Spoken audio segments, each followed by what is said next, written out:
வணக்கம். என்ன செய்தி பார்க்க போறோம்னு கேட்டீங்கன்னா, செந்தில் பாலாஜிக்கு ஆப்பு வச்ச உயர் நீதிமன்றம். ஜெயித்தாலும் ஜெயிலுக்கு தான் போகணும், தப்பிக்கவே முடியாது. ஆடாத ஆட்டம் ஆடினா என்னைக்காவது இறைவன் இறுதி முடிவு எழுதிடுவான். அந்த மாதிரி தான் செந்தில் பாலாஜிக்கு அரசியலில் இறுதி முடிவு எழுதியிருக்கிறான் என்று நான் நினைக்கிறேன். அந்த உயர்நீதிமன்ற தீர்ப்பின் மூலமாக என்ன விஷயம் என்று விரிவாக பார்க்கலாம். அதற்கு முன்பாக இதுவரைக்கும் நம்ம சேனலை நீங்கள் சப்ஸ்கிரைப் பண்ணாமல் இருந்தீங்கன்னா சப்ஸ்கிரைப் பண்ணிக்கோங்க. இப்போதான் முதல் முறையாக நம்ம சேனலுக்கு வரீங்கன்னா சப்ஸ்கிரைப் பண்ணிக்கிட்டு சப்போர்ட் பண்ணுங்க. முதல்ல உயர்நீதிமன்றம் என்ன உத்தரவிட்டு இருக்கிறது அப்படின்ற விஷயத்தை பார்த்துட்டு, செந்தில் பாலாஜி இந்த தீர்ப்பு தொடர்பாக என்ன பதிலளித்திருக்கின்றார் என்ற விஷயம் தொடர்பாக உங்ககிட்ட நான் சொல்கிறேன். கடைசியில் செந்தில் பாலாஜி சொல்கிறது நியாயமா அநியாயமா, இல்லை தப்பிப்பதற்காக இப்படி புலம்பி தீர்த்தாரா, பத்திரிகையாளர் முன்பாக எல்லா விஷயத்தையும் பேசலாம். முதல்ல சென்னை உயர்நீதிமன்றமானது என்ன சொல்லியிருக்கு கேட்டீங்கன்னா, டிரான்ஸ்பார்மர் கொள்முதல் வழக்கை நாங்கள் சிபிஐக்கு மாற்றுகிறோம் அப்படின்னு உத்தரவிட்டிருக்கின்றார்கள். நம்ம செந்தில் பாலாஜி அவர்கள் மின்துறை அமைச்சராக பதவியேற்கின்றார். 2021 2023 காலகட்டம் வரைக்கும் கிட்டத்தட்ட தமிழக அரசாங்கத்துக்கு 45,800 டிரான்ஸ்பார்மர் வாங்குவதற்கான டெண்டர் விடுறாங்க. அந்த டெண்டரில் 397 கோடி ரூபாய் அளவுக்கு அரசுக்கு இழப்பு ஏற்படுத்தி இருக்கிறாங்க அப்படின்றது குற்றச்சாட்டு. அதிமுக சார்பிலும் சரி, அறப்போர் இயக்கம் சார்பிலும் சரி, நேராக உயர்நீதிமன்றத்தை நாடுகின்றார்கள். இவங்க 2 பேருடைய வாதத்தையும் கேட்ட பிறகு செந்தில் பாலாஜி வழக்க சிபிஐ விசாரித்தால் சரியாக இருக்கும் அப்படின்னு சொல்லிட்டு, இதுவரைக்கும் லஞ்ச ஒழிப்புத்துறை இடத்துல என்ன மாதிரி ஆவணங்கள் இருக்கிறதோ அந்த வழக்கின் மொத்த விவரங்களையும் 2 வாரத்துக்குள்ளாக சிபிஐ இடத்துல ஒப்படைக்க வேண்டும் என்று சென்னை உயர்நீதிமன்றமானது அதிரடியான தீர்ப்பை வழங்கியிருக்கிறது. இதன் மூலமாக செந்தில் பாலாஜிக்கு என்ன சிக்கல்? ஏற்கனவே இடியில் மாட்டினாரு, 420 நாட்களுக்கு மேலாக சிறையில் இருந்தார். இந்த முறை சிபிஐயில் மாட்டியிருக்கிறாரு. நாம் சொன்ன மாதிரி 2021 2023 வரைக்கும் டிரான்ஸ்பார்மர் கொள்முதலில் கிட்டத்தட்ட 397 கோடி அரசுக்கு இழப்பு ஏற்படுத்தியிருக்கின்றார். இந்த டெண்டர் விட்டதே அதிமுகவினருக்கும் அறப்போர் இயக்கத்துக்கும் சந்தேகத்தை தந்திருக்கிறது. ஏன்னா டெண்டர் விடுறாங்க, அந்த டெண்டர் விடுகின்ற போது நாங்கள் அந்த டெண்டரை எடுத்துக்கிறோம் அப்படின்னு ஒப்பந்த புள்ளி கோரியிருக்காங்கல்ல, ஒரு 17 பேர் 18 பேர் இருப்பாங்க இல்லையா, அவங்க அத்தனை பேரும் ஒரே விலையை போட்டிருக்காங்க. எப்படி டெண்டர் கொள்முதல் ஒப்பந்தத்தில் எல்லா ஒப்பந்ததாரரும் ஒரே விலையை கோர முடியும்? ஒரு டிரான்ஸ்பார்மரை பொறுத்த வரைக்கும் நாங்கள் 3 லட்சம் ரூபாய்க்கு வாங்கி தரோம் அப்படின்னு அரசாங்க இடத்துல ஒப்பந்தத்தை போட்டிருக்கான்னு வச்சுங்களேன். ஒரு 23 பேரும் ஒரே தொகையை போட்டிருக்காங்க. அப்போது செந்தில் பாலாஜி என்ன முடிவு வருகிறான்னு கேட்டிங்கன்னா, இந்த 45,800 டிரான்ஸ்பார்மர் கொள்முதலை எல்லாருக்கும் பிரித்து கொடுத்துடலாம். ஏன்னா எல்லாரும் ஒரே விலையை தானே போட்டிருக்காங்க அப்படின்னு சொல்லிவிட்டு, யாரெல்லாம் ஒப்பந்தம் கோரியிருந்தாங்களோ தமிழக அரசாங்கத்துக்கிட்ட எல்லாருக்கும் டிரான்ஸ்பார்மர் கொள்முதல் ஒப்பந்தத்தை பிரித்து கொடுத்துட்டாரு. அப்படி பிரித்து கொடுத்தது தவறு அப்படின்னு அறப்போர் இயக்கமும் அதிமுகவினரும் வழக்கு தொடுத்தாங்க. அதில் மிக முக்கியமான விஷயம், எல்லா ஒப்பந்ததாரும் ஒரே விலையை கோரி இருப்பது தான். எப்படி எல்லா ஒப்பந்ததாரும் ஒரே விலையை கோர முடியும்? இதுக்கு முன்பாக இப்படி எல்லாம் நடந்திருக்கிறதா அப்படின்னு சொல்லிட்டு அரசுக்கு இந்த ஒப்பந்தத்தின் மூலமாக 397 கோடி ரூபாய் நஷ்டம் ஏற்பட்டிருக்கிறது அப்படின்னு சொல்லியிருக்காங்க. எதை வச்சு சொல்றாங்க அப்படின்னு பார்க்கும்போது, அரசாங்கம் இந்த விலை அளவுக்கு நீங்க டிரான்ஸ்பார்மரை வாங்கி கொடுக்கறதா இருந்தா நாங்கள் ஒப்பந்தத்தை உங்களுக்கு விடுறோம் அப்படின்னு ஒரு விலை நிர்ணயம் பண்ணியிருப்பாங்க. ஆனால் அந்த விலையை விட பார்த்தீங்கன்னா அதிகமாக ஒப்பந்ததாரர்கள் ஒப்பந்தம் கோரியிருக்காங்க. இப்போ ஒரு மாங்காய் 40 ரூபான்னு வச்சுங்களேன், அரசாங்கம் 35 ரூபாய் இருந்ததுன்னு வச்சுங்க, நீங்கள் அந்த மாங்காய் வாங்கி தரலாங்க கவர்மெண்ட்டுக்கு அப்படின்னு சொல்கிறாங்க. அப்போ ஒப்பந்ததாரரை பொறுத்த வரைக்கும் 35 ரூபாய்க்கு நாங்கள் வாங்கி தரேங்க அப்படின்னு சொல்லிட்டு டெண்டர் போட்டிருந்தாங்கன்னா, அந்த 35 ரூபாய் எவன் வாங்கி தரேன்னு சொல்கிறானோ அவனுக்கு டெண்டர் விட்டுருக்கணும். ஆனால் இங்கே தமிழக அரசாங்கமானது திமுக ஆட்சி காலத்தில் என்ன பண்ணிடுறாங்க கேட்டிங்கன்னா, ஆக்சுவல் மாங்காய் விலை 40 ரூபா தான், ஆனால் டெண்டர் கேட்டவன் 45 ரூபாய் கேட்டுக்கிறான். அப்போது அரசாங்கம் என்ன பண்ணியிருக்கணும்? ஏன்பா கடையிலே பார்த்தீங்கன்னா 40 ரூபா தான் மாங்காய் விலை, நீனா 45 ரூபாய் கேட்குற, நான் எப்படி உனக்கு தர முடியும்? தர முடியாதுன்னு சொல்லியிருக்கணும். 45 ரூபாய் தானே, நீயே எடுத்துக்கோ, மாங்காய் வாங்கி கொடு அப்படின்னு சொல்லிட்டு அதிக விலைக்கு டெண்டர் விட்டுருக்காங்க. கேட்டா செந்தில் பாலாஜி என்ன சொல்றாங்க கேட்டீங்கன்னா, ஒவ்வொரு டிரான்ஸ்ஃபார்மரும் ஒவ்வொரு சக்தி படைத்தது, ஒவ்வொரு திறன் படைத்தது, ஒவ்வொரு டெக்னாலஜி தொழில்நுட்பம் கொண்டது.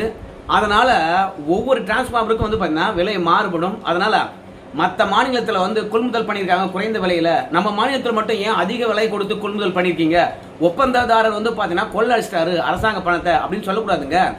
அவங்க என்ன திறனில் வாங்கியிருக்காங்க, நம்ம என்ன திறனில் வாங்கியிருக்கோம், நம்மளுக்கு எவ்வளோ நாள் கேரண்டி கொடுத்துருக்காங்க, அவங்களுக்கு எவ்வளோ நாள் கேரண்டி கொடுத்துருக்காங்க, எல்லாத்தையும் பார்க்கணும்ல.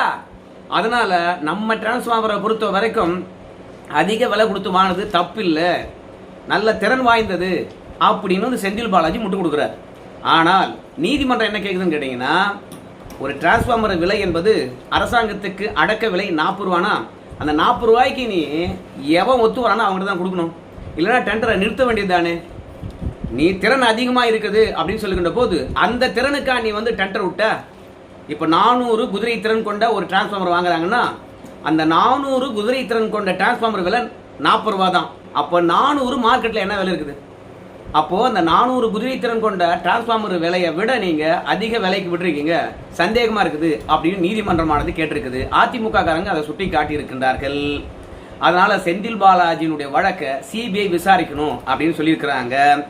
அது மட்டும் இல்லை, இந்த டெண்டர் விடுகின்ற நேரத்தில் செந்தில் பாலாஜி வீட்டில் யாரெல்லாம் ஒப்பந்தம் எடுப்பதற்காக முயற்சி பண்ணாங்களோ அந்த ஒப்பந்ததாரர் எல்லாம் ஒட்டுமொத்தமாக மின்துறை அதிகாரி காசி அவர்கள் அழைத்து செந்தில் பாலாஜி வீட்டில் வந்து ஆலோசனை நடத்தியிருக்கிறாரு. ஏன்பா நம்ம 45,800 டிரான்ஸ்ஃபார்மர் வந்து வாங்க போகிறோம், யார் யாரெல்லாம் ஒப்பந்தம் போட போறீங்கன்னு சொல்லிவிட்டு ஒட்டுமொத்த ஒப்பந்ததாரரை கூப்பிட்டு ஆலோசனை நடத்தி அதற்கு பிறகு டெண்டர் விட்டுருக்காங்க. இப்படி மின்துறையில் இருக்கக்கூடிய உயர் அதிகாரி செந்தில் பாலாஜியுடைய வழிகாட்டுதலின் படி ஆலோசனை நடத்தி விட்டு டெண்டர் விட்டா அந்த டெண்டர் நேர்மையா நடந்திருக்குமா? இவ்வளோ தப்பு நடந்திருக்குது. ஆனால் இந்த வழக்கை சிபிஐ விசாரிக்கட்டும் அப்படின்னு உத்தரவிட்ட பிறகு செய்தியாளர்களை சந்திக்கின்றார் செந்தில் பாலாஜி. அவர் என்ன சொல்றாருன்னு கேட்டீங்கன்னா, இந்த மாதிரியான டிரான்ஸ்ஃபார்மர் கொள்முதலுடைய நடைமுறையானது இப்ப மட்டும் கடைபிடிப்பது கிடையாது, 87 இருந்தே இந்த நடைமுறை தான் இருக்கிறது. என்ன நடைமுறை இருக்குன்னு கேட்டீங்கன்னா, ஒரு ஒப்பந்ததாரரால் 45,800 டிரான்ஸ்ஃபார்மரை வாங்கி அரசாங்கத்துக்கு கொடுக்க முடியாது. அதனால் நம்ம யாருக்கு ஒப்பந்தம் தரமோ அவரால் வாங்கி தர முடியாது இல்லையா? அவரு மாதிரியே ஒத்த விலையில யாரெல்லாம் டெண்டர் கேட்டுருக்காங்களோ அவங்களுக்குலாம் வந்து பார்த்தீங்கன்னா இந்த டெண்டரை பிரித்து கொடுக்கலாம். அப்பதான் நமக்கு ஒட்டுமொத்த பேரும் ஒரே தருணத்தில் மொத்த டிரான்ஸ்ஃபார்மரையும் வாங்கி கொடுப்பாங்க. ஒரு ஆளால் வந்து பார்த்தீங்கன்னா மொத்த டிரான்ஸ்ஃபார்மரை கொள்முதல் பண்ணி தர முடியாது. அதனால 87 இருந்தே வந்து ஒரே விலையை கிட்டத்தட்ட 4 பேர், 5 பேர், 13 பேர், 21 பேர், 18 பேர் என்று சொல்லிட்டு 87, 89, 2006, 2016, 2017 இப்படி பல தருணங்கள்ல பல பேரும் ஒப்பந்தம் போட்டவங்க வந்து பார்த்தீங்கன்னா ஒரே விலையை கோட் பண்ணியிருக்காங்க. அப்படி ஒரே விலையை கோட் பண்ணவங்களுக்கு ஒப்பந்தத்தை பிரித்து கொடுத்துருக்காங்க. மத்திய அரசாங்கம் கொண்டு வந்த சட்ட திருத்தம் தான் அப்படி. அதனால நான் அமைச்சராக இருக்கின்ற பொழுதும் அந்த மாதிரி தான் எல்லாரும் ஒரே விலையை கேட்டாங்க. நாங்கள் அந்த டெண்டரை எல்லாருக்கும் பிரித்து கொடுத்தோம். அதில் எந்த விதமான முறைகேடும் இல்லை. இப்போ நாங்கள் பிரித்து கொடுத்தது தப்புன்னு நீங்கள் சொன்னீங்கன்னா 87 இந்த நடைமுறை இருக்குது. அப்போ 87 தப்பு நடந்ததுன்னு சொல்றீங்களா? அதிமுக ஆட்சி காலத்தில் மற்றும் திமுக ஆட்சி காலத்தில் பல நாள் வந்து பார்த்தீங்கன்னா இந்த மாதிரி நடந்திருக்குது. அப்போ நான் பிரித்து கொடுத்தது தப்புன்னு சொல்றீங்களா அப்படின்னு செந்தில் பாலாஜி சொல்றார். அன்னைக்கெல்லாம் இந்த புகார் எழாத பொழுது இன்னைக்கு மட்டும் ஏன் இந்த புகார் எழுது அப்படின்னு செந்தில் பாலாஜி வந்து கேட்கிறாரு. அதாவது செந்தில் பாலாஜி ஒரு டெண்டரை 10 பேர் கூட பிரித்து கொடுக்கட்டும் வேணான்னு சொல்லலை.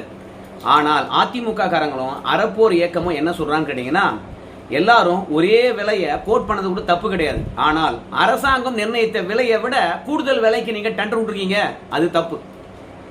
ரெண்டாவது 87 இருந்து 2017 வரைக்கும் டெண்டரை பிரிச்சு கொடுத்துருக்காங்க அப்படின்னா அந்த தருணத்துல முறைகேடு எதுவும் நடைபெறல. ஆனா இப்போ இதுல முறைகேடு நடந்திருக்கிறது, அவ்வளவுதான் வித்தியாசம்.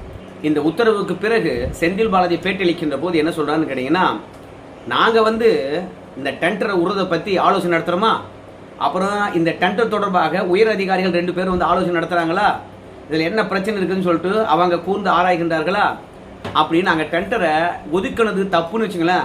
உயர் அதிகாரிகள் 2 பேரும் பார்த்துட்டு அதை தடுத்து நிறுத்திருப்பாங்க. எங்களுடைய வழிமுறையானது சரியானதாக இருக்கின்ற காரணத்தினால தான் இந்த டெண்டருக்கு வந்து பார்த்தீங்கன்னா உயர் அதிகாரிகள் ஒப்புதல் அளித்திருக்கிறாங்க. அது மட்டும் கிடையாது, ஒவ்வொரு டெண்டராக இருக்கலாம், இல்லை மின்துறையில் நாம் செய்கின்ற ஒவ்வொரு வேலையாக இருக்கலாம், முதலமைச்சருடைய கவனத்துக்கு கொண்டு செல்கின்றோம். முதலமைச்சருடைய அறிவுறுத்தலின் பெயரை தான் நம்ம டெண்டர் விடுறோம், மின்துறையில் வேலை பார்க்குறோம். அதனால் நான் செஞ்சது அத்தனையும் முதலமைச்சருக்கு தெரியும் அப்படின்னு வார்த்தையை விட்டுருக்கார். இதுலேருந்து செந்தில் பாலாஜி அவர்கள் என்ன சொல்ல வரான்னு கேட்டிங்கன்னா, நான் என்ன முதலமைச்சருக்கு தெரியாமல் தப்பு பண்ணிட்டேன்னு நினைக்கிறீங்களா? இல்லை முதலமைச்சருக்கு பங்கு கொடுக்காம நான் மட்டும் 397 கோடியை சுருட்டி வாயில் போட்டுன்னு நினைக்கிறீங்களா அப்படின்னு சொல்கிற மாதிரி இருக்குது. ஒவ்வொரு முறையும் முதலமைச்சருடைய வழிகாட்டுதலின் படி தான் இந்த வேலையை செஞ்சிருக்கிறேன் அப்படின்னு சொல்லுகின்ற போது செந்தில் பாலாஜி எல்லாவற்றுக்கும் துணிஞ்சிட்டாரு. தான் தப்பிக்கணும்னு வச்சுங்களேன், அடுத்தவனை போட்டு தாந்தாலும் தப்பு இல்லை அப்படின்னு நினைக்கிறாரு. ஏன்னா இதுவே ஏற்கனவே அமலாக்கத்துறை வழக்கில் கைதாகி ஒரு 400 நாளைக்கு மேலாக உள்ளிருந்தார். அப்படி உள்ள இருந்துட்டு வந்த பிறகு முதலமைச்சர் செந்தில் பாலாஜியை தியாகி என்று சொன்னார். ஏன்னா செந்தில் பாலாஜி ஒரு அமைச்சரவையின் கீழாக இருக்கிறாரு, இல்லை ஒரு முதலமைச்சருக்கு கீழாக இருக்கிறாரு. அப்போ முதலமைச்சருடைய சொல்படி தான் செயல்பட்டு இருப்பாரு, தன்னிச்சையாக எந்த முடிவு எடுத்திருக்க மாட்டாரு. அதனால செந்தில் பாலாஜியுடைய தவறுகள் ஒவ்வொன்றும் முதலமைச்சருக்கு தெரிஞ்சிருக்கும். ஆனால் அப்படி இருந்தாலும் கடந்த முறை கைது பண்ணுகின்ற போது செந்தில் பாலாஜி மீது அமலாக்கத்துறை நடவடிக்கை எடுக்கின்ற பொழுது பல்வேறு வகையில் அழுத்தம் தருகின்ற போதும், மிரட்டுகின்ற போதும், சிறையில் இருக்கின்ற போதும், மன உறுதியை குலைக்கின்ற போதும் செந்தில் பாலாஜி திமுக தலைமையை காட்டி கொடுக்கவே இல்லை. ஆனால் இந்த வழக்கில் சிபிஐ விசாரிக்க போதுன்னு சொன்ன உடனே நான் ஒவ்வொரு வேலையும் முதலமைச்சருடைய அறிவுறுத்தலும் பேர தான்டா நான் செஞ்சேன், போய் அவரை கேளுங்கடா அப்படின்னு பத்திரிகையாளர்கிட்ட சொல்ற மாதிரி தெரியுது. இல்ல சிபிஐ பார்த்தா என்ன மட்டும் விசாரிக்கிற, நான் எல்லாமே முதலமைச்சருடைய வழிகாட்டுதல் படி தானே செஞ்சேன், அப்போ முதலமைச்சரையும் விசாரிங்க அப்படின்னு சொல்ற மாதிரி இருக்குது. ரெண்டாவது, இவ்வளோ விளக்கம் அளிக்கின்றார் இல்லையா, 87 இதே நடைமுறை தான், நான் மட்டும் நான் புதுசாக இப்போ தப்பு பண்ணிட்டேன் அப்படின்னு சொல்றாரு இல்லையா, இதை நீதிமன்றத்தில் போய் சொல்லுங்க, அவ்வளோதான், சிம்பிள் இல்லையா அப்படின்னு எல்லாருமே கேட்பாங்க இல்லையா. அதுக்கு செந்தில் பாலாஜி சொல்றாரு, இப்போ நீதிமன்றத்துடைய தீர்ப்பை யாரும் முழுமையா படிக்க போறது கிடையாது. இப்போ என்ன நினைப்பீங்க நீங்கெல்லாம், செந்தில் பாலாஜி வழக்கை சிபிஐக்கு மாத்திட்டாங்க, அப்ப செந்தில் பாலாஜி ஏதோ தப்பு பண்ணிட்டாரு அப்படின்ற செய்தி மட்டும்தான் நீங்க போடுவீங்க. ஆனா ஆக்சுவலா நீதிமன்றம் என்ன தீர்ப்பு வழங்கிச்சு, இந்த மாதிரி சிபிஐக்கு உத்தரவிட்டு தீர்ப்பை வழங்கின உடனே நான் குற்றவாளியா? ஏன்னா பிஜேபி காரங்களும் அதிமுக காரங்களும் நீதிமன்றம் சிபிஐ விசாரிக்கட்டும் என்று உத்தரவிட்ட உடனே ஏதோ செந்தில் பாலாஜி குற்றவாளி என்று நினைச்சுக்கிட்டு சமூக வலைதளத்தில் பதிவு போட்டுக்கிட்டு இருக்கிறாங்க, நம்மளை கேவலப்படுத்துறாங்க. ஆனால் விசாரணை என்கின்ற பொழுது யார் விசாரித்தா என்ன, எங்க பக்கம் தப்பு கிடையாது. அதனால மீடியாவை பொறுத்த வரைக்கும் செந்தில் பாலாஜி வழக்கு சிபிஐக்கு மாற்றப்பட்டது அப்படின்னு சொன்ன பிறகு அது தவறா போய் சேர்ந்துரு என்பதனால தான் இந்த டிரான்ஸ்ஃபார்மர் கொள்முதல்ல என்ன தப்பு நடந்திருக்குது. ரெண்டாவது, இந்த தப்பை யாரெல்லாம் சுட்டி காட்டுறாங்க, அவங்க மீதெல்லாம் ஏற்கனவே வழக்கு இருக்கா இல்லையா, அதிமுக காரன் உத்தமனா, இல்லை அவங்க காலத்தில் இந்த மாதிரி டெண்டர் நடைமுறை கடைபிடிக்கப்படலையா, எல்லாவற்றையும் ஊடகத்துக்கு எடுத்து விளக்கணும் இல்லை. அதற்காகத்தான் டெண்டர் எப்படி விட்டோம், டிரான்ஸ்ஃபார்மர் எப்படி கொள்முதல் பண்ணோம், அந்த டிரான்ஸ்ஃபார்மருடைய திறன் என்ன, ஏன் அரசாங்கம் நிர்ணயித்த விலையை விட அதிகமாக கொடுத்து கொள்முதல் பண்ணோம், அதில் அரசாங்கத்துக்கு இழப்பு இருக்கா இல்லையான்னு சொல்லிட்டு நான் உங்ககிட்ட சொல்கிறேன். ஏன்னா செந்தில் பாலாஜி என்றாலே தப்பா பார்வை தான் பார்க்குறாங்க. சிபிஐ விசாரிக்குன்னு சொன்ன உடனே செந்தில் பாலாஜி தூக்கி உள்ள வைக்க மாட்டாங்க அப்படின்னு நினைக்கிறாங்க. அதனால பத்திரிகையாளர்களுக்கு தான் உண்மை தெரியணும், நான் சொல்ற உண்மையை நீங்க கொண்டு போய் சேர்க்கணும் என்பதற்காக தான் இந்த உத்தரவு பிறப்பித்த உடனே ஓடோடி உங்ககிட்ட விளக்கம் அளிக்கின்றேன். மீதியெல்லாம் நாங்க முதலமைச்சர் மற்றும் எங்க வழக்கறிஞர் இருக்காங்க இல்லையா சீனியர், அவங்க கிட்ட ஆலோசனை நடத்தி இந்த வழக்கை எப்படி நாம கையாள்வது, எப்படி எதிர்கொள்வது என்பதை பற்றியெல்லாம் நாங்கள் முடிவு செய்வோம். நம்ம எடப்பாடி பழனிசாமி மீது கூட நிறைய வழக்கு இருந்தது, அந்த வழக்கை விசாரிக்க கூடாது என்று சொல்லிட்டு உச்ச நீதிமன்றம் வரைக்கும் போய் தடை வாங்கிட்டு வந்தாரு. ஸோ அந்த உத்தமன்கள்லாம் என் மீது பழி போடுறாங்க. அதனால நீதிமன்றம் உத்தரவிட்ட உடனே செந்தில் பாலாஜி குற்றவாளி இல்லை, ஆனால் பாஜக மற்றும் அதிமுகவினருக்கு இந்த உண்மை தெரியும் என்பதற்காக தான் பத்திரிகையாளர் சந்தித்து இந்த விஷயத்தை சொன்னேன் அப்படின்னு சொல்றாங்க. நம்ம திமுக அமைச்சரவையில் ஏகப்பட்ட அமைச்சர்கள் இருந்தாங்க, ஆனால் செந்தில் பாலாஜி மட்டும் ஏன் எப்போதும் ஒரு வழக்கில் சிக்கிக்கிட்டே இருக்கிறாரு, அது மட்டும் இல்லை சர்ச்சையில் சிக்கிக்கிட்டே இருக்கிறாரு. அதோட ஆட்சியில் இருந்தாலும் சரி ஆட்சியில் இல்லாவிட்டாலும் சரி செந்தில் பாலாஜி மட்டும் ஏன் போட்டு பொழகிறாங்க தெரியவே இல்லை. மொத்தத்தில் திமுக அவனுடைய உறுதுணை இல்லாமல் செந்தில் பாலாஜி இந்த பிரச்சனையெல்லாம் சிக்கவே மாட்டார். திமுகவில் உதயநிதி ஸ்டாலினை தாண்டி செந்தில் பாலாஜி வளர்வது போல தெரியுது. அதனால ஒவ்வொரு தருணத்தில் திமுகவே செந்தில் பாலாஜி மட்டம் தட்டணும் என்று நினைக்கிறாங்களே எனக்கு தெரியல. செந்தில் பாலாஜி திமுக இருக்கணும், திமுக தலைமை சொல்ற வேலையை செய்யணும். ஆனா உதயநிதி ஸ்டாலினை தாண்டி வளர்ந்துடக்கூடாது. நாளைக்கு திமுகவிலே ஒரு ஏக்நாத் சிண்டே வளர்ந்துடக்கூடாது. அதனால ஏதாவது ஒரு வழக்கில் செந்தில் பாலாஜிக்கு தொடர்பு இருக்குன்னு சொல்லிட்டு அந்த மிரட்டியே வைக்கணும்னு சொல்லிட்டு திமுக நினைக்குதா?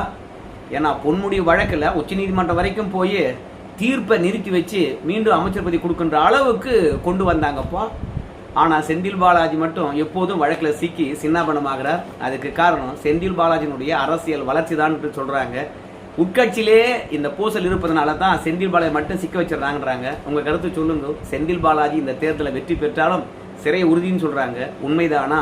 சிபிஐ ஆனது எவ்வளவு வேகமா விசாரிக்கும், எவ்வளவு வேகமா அவரை தூக்கி உள்ள போடும்? உங்க கருத்து சொல்லுங்க. நன்றி.